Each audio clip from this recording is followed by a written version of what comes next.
Olá! Boas-vindas ao The Foundry da Ford College. Hoje, a gente vai fazer um mergulho profundo, como se estivéssemos numa visita guiada pela planta mestre de um gigantesco projeto de engenharia de software. O nosso grande foco aqui é projetar uma arquitetura de rede coesa. Esse é um passo monumental para quem está explorando ecossistemas avançados de transferência de dados, como o Turbine, lá na rede Solana. A ideia central é pegar elementos complexos e organizar o caos, entendendo de verdade como sistemas distribuídos de alta performance devem se comunicar de uma maneira que seja quase infalível. Vamos nessa? O nosso roteiro de hoje passa por 6 estágios bem diretos. A gente começa com a introdução e o conceito das 3 camadas, passa pela comparação direta entre os padrões A e B, avança pelo fluxo de design e, por fim, amarramos tudo na conclusão. É um mapa absolutamente claro de como sair do zero e chegar a uma estrutura altamente resiliente. Então, começando com a seção 1, Introdução à arquitetura de rede coesa. Em análises anteriores sobre mecânicas de sincronização, a gente conheceu os materiais brutos da construção de redes. Elementos como sequenciamento, métodos de redundância e toda aquela matemática da reconciliação de dados. Mas vamos ser sinceros, ter tijolo, cimento e ferramenta espalhada pelo chão não significa que o prédio está em pé, certo? Sem uma planta mestre, a sincronização não passa de uma pilha de técnicas isoladas que, inevitavelmente, levam ao caos estrutural. Uma arquitetura coesa organiza as coisas de forma definitiva. Ela define, com uma exatidão matemática, quem faz o sequenciamento da informação, quem verifica a integridade desses dados e quem tenta enviar os pacotes de novo se algo der errado no meio do caminho. É literalmente a diferença entre uma obra bagunçada e um arranha-céu seguro e funcionando perfeitamente. E isso nos leva à seção 2, as 3 camadas de arquitetura. Toda planta forte precisa de fundações inabaláveis.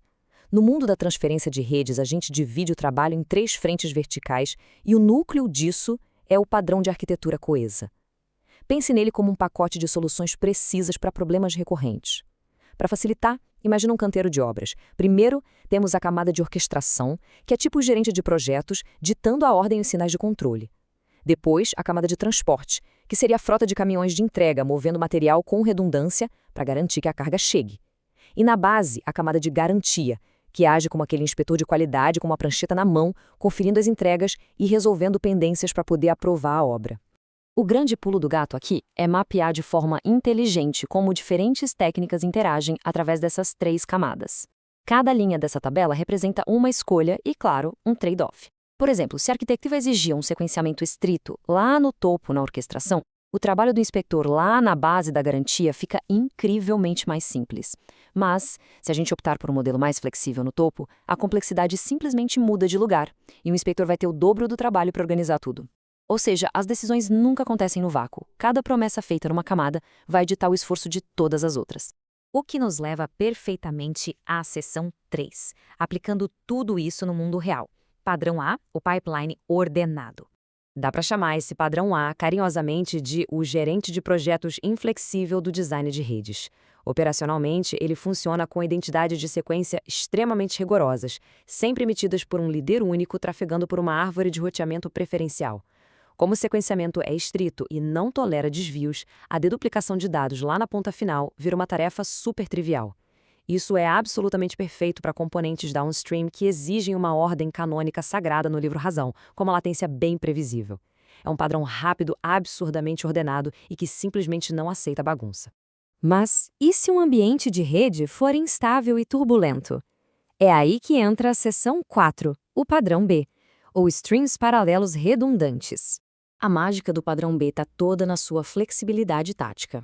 Em vez daquele líder inflexível, a gente utiliza a marcação de pacotes com metadados causais e uma dose bem agressiva de redundância, através da correção antecipada de erros, o UFC.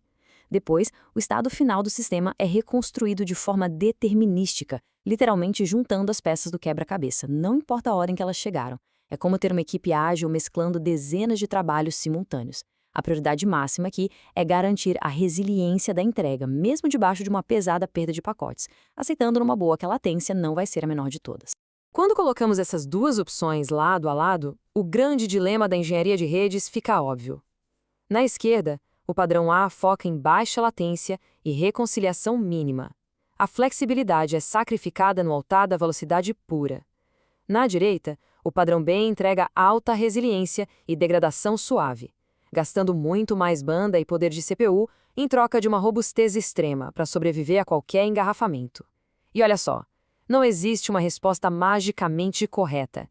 Existe apenas a escolha certa baseada nos requisitos do seu sistema. Com esses modelos em mente, surge a pergunta de ouro: como construir isso do zero? É o que vamos ver na seção 5, Fluxo de Design em 5 etapas.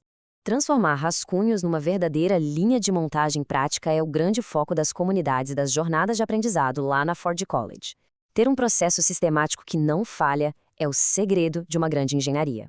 E esse checklist técnico para desenhar sistemas massivamente confiáveis tem 5 passos essenciais: captura de requisitos, mapeamento de candidatos, estruturação das camadas, identificação dos modos de falha e, finalmente, a validação. Focando primeiro nas etapas 1 e 2, captura e mapeamento. O segredo de tudo começa por escrever os limites em pedra. Qual é a latência máxima que o sistema aceita? Qual é a porcentagem tolerável de desperdício de banda para fins de redundância? Capturar esses requisitos com precisão absoluta age como uma lupa poderosa. Através dela, o projeto te diz de forma quase óbvia qual técnica de sincronização se encaixa melhor. Logo na sequência, as etapas 3 e 4 definem as camadas e os modos de falha. O foco vital aqui é estabelecer fronteiras cristalinas nas interfaces entre as camadas. É fundamental antecipar, com uma clareza meio clínica mesmo, como o sistema inteiro deve se comportar se o líder da orquestração cair ou se pacotes sumirem na rede. A gente cria manuais operacionais, os famosos runbooks, para ditar exatamente os passos em cenários de um desastre técnico completo. E para coroar o processo, a etapa 5, a validação absoluta do projeto. Porque, sejamos francos, uma arquitetura sem métricas testadas na prática é só uma ficção bem desenhada, né?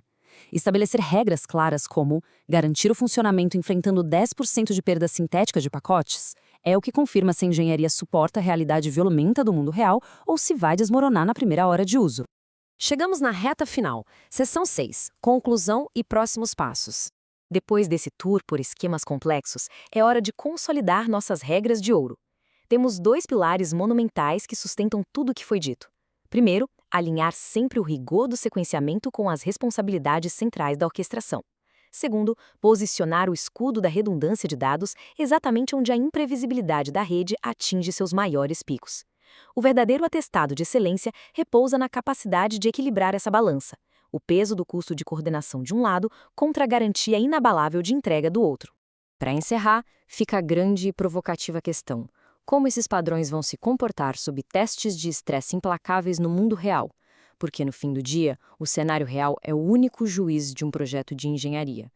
Para avançar nessa complexidade e descobrir soluções aplicadas para o ecossistema Web3, a recomendação é acessar o portal forge.college, que é um baita recurso educacional contínuo.